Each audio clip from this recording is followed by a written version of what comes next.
दत्तगिरी महाराजांमुळे होत्या। तुम्हाला कदाचित माहितच असेल की संत परब्रह्म दत्तगिरी महाराज आपल्या करंजगाव नगरीमध्ये प्रथम कधी आले। तर महाराजांचं आगमन या करंजगाव या दत्तगिरी पावन नगरीमध्ये इसवी सन 1802 ला या दत्तगिरी नगरीमध्ये त्यांचं प्रस्थान झालं।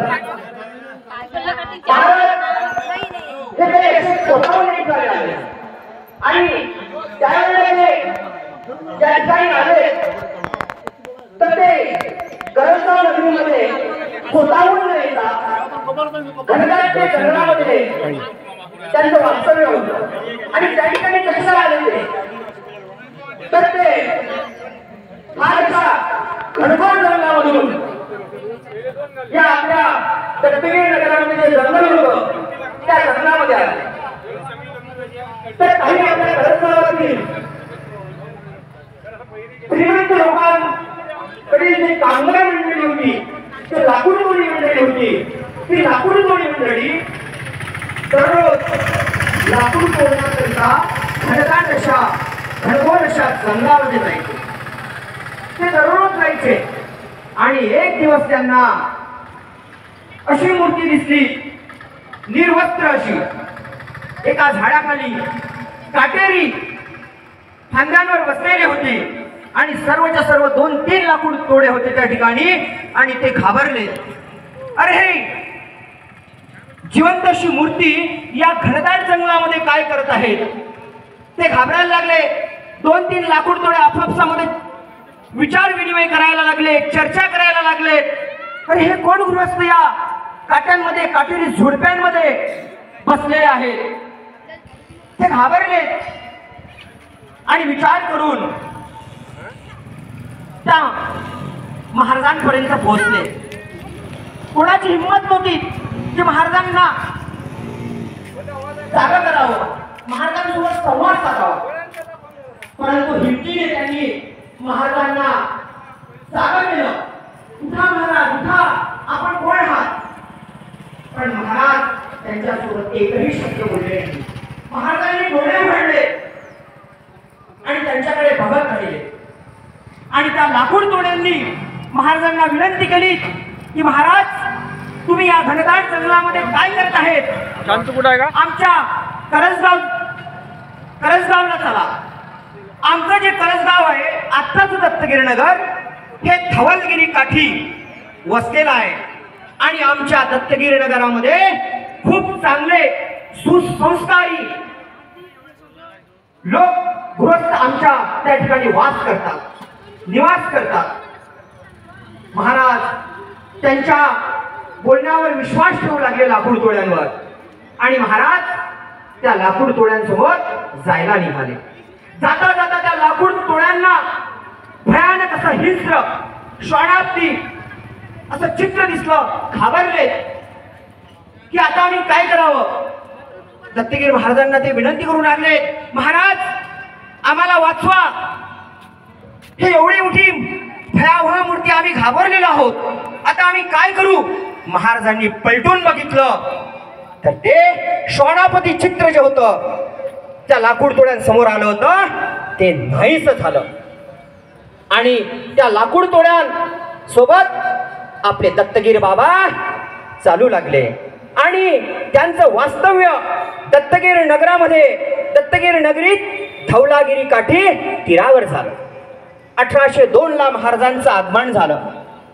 बरेचसे लोक करंजगाव नगरीमधले महाराजांच्या दर्शनाला यायचे, महाराजांना भेटायला यायचे, महाराजांसोबत चर्चा करायचे, त्यांच्याकडून काही उपदेश घ्यायचे।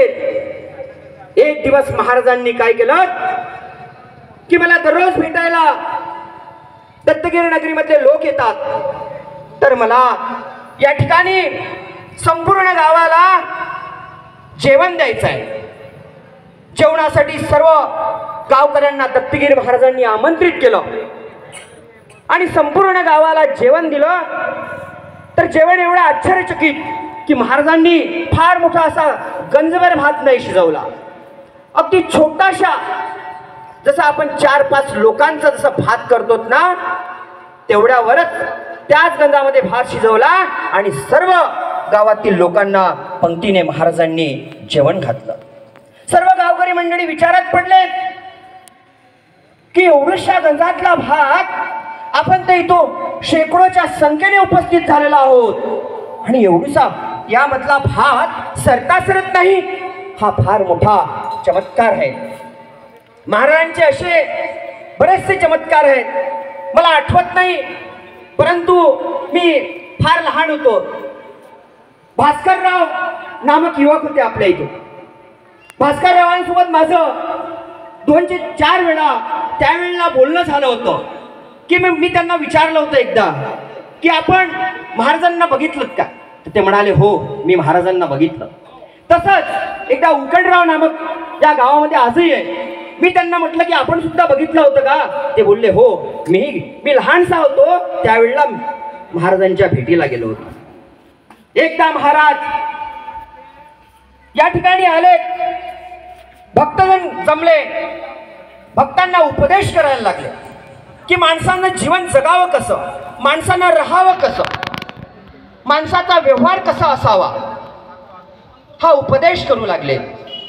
एकदा तर चहू बाजूंनी या दत्तगिरी नगरीमध्ये, आताची गोष्ट आहे 4 ते 5 वर्षाची, संपूर्ण परिसरामध्ये गारपिटांचा वर्षाव झाला.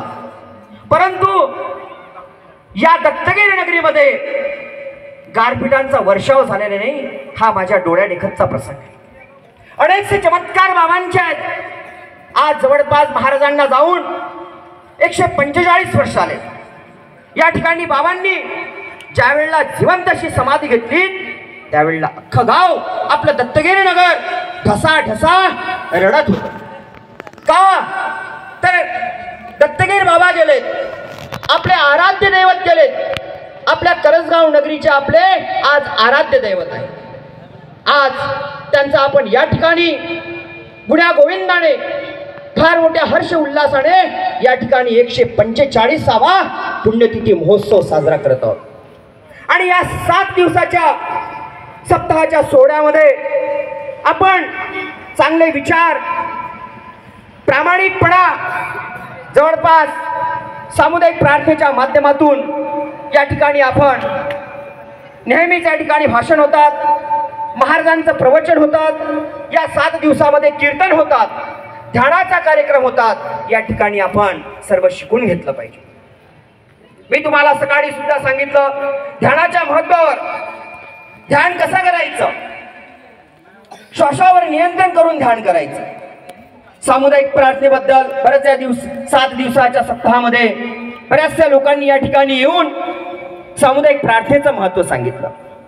महाराजांनी कथेच्या माध्यमातून जीवनाबद्दल महत्त्व सांगितलं, संस्काराबद्दल महत्त्व सांगितलं.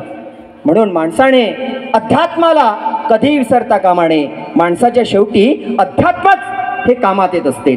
आज आपण या ठिकाणी कशामुळे, तर श्री संत परब्रह्म दत्तगिरी महाराजांच्या पावन कृपेमुळे आपण या ठिकाणी जमलेलो आहोत. महाराजांबद्दल बोलायचं झालं तर खूप सारं आहे, मला खूप बोलता येते महाराजांबद्दल. परंतु असं आहे सामुदायिक प्रार्थनेचं, वास्तविकता मला आज सामुदायिक प्रार्थनेच्या महत्त्वावर सुद्धा बोलायचं होतं, पण नाही, आज मला बाबांच्याच महत्त्वावर बोलायचं आहे. हे मी घरूनच ठरवून आलो होतो. आणि